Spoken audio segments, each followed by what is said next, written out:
وطر کے تعلق سے ایک مسئلہ ذہن نشین کر لیں کہ وطر کی نماز جو ہے واجب ہے،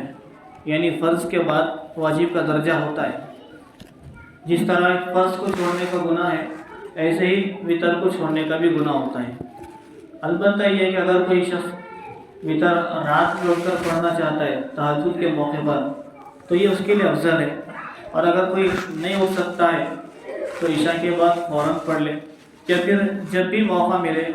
سونے سے پہلے پڑھ لینا چاہیے۔ وطر کے تعلق سے ایک بات، اور بھی بہت سارا احباب کو دعائے قنوت یاد نہیں ہوتا ہے کہ دعائے قنوت کب پڑھیں،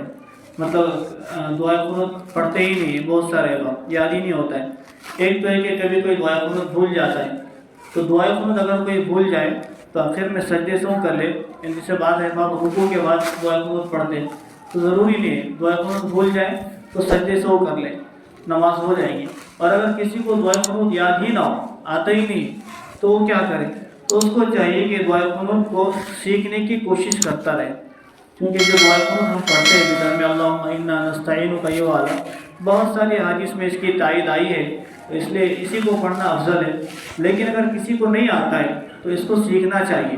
اور جب تک سیکھتا رہتا ہے، جب تک کہ یاد نہ ہو جائے، تب تک ربنا آتنا فی الدنیا حسنہ وفی الآخرۃ حسنہ وقنا عذاب النار 3 مرتبہ اس دعا کو پڑھ لینا چاہیے، جس کو دعائے قنوت یاد نہ ہو۔ اور جس کو ربنا آتنا بھی یاد نہیں ہے، تو پھر اس کو چاہیے کہ اللہم اغفر لنا،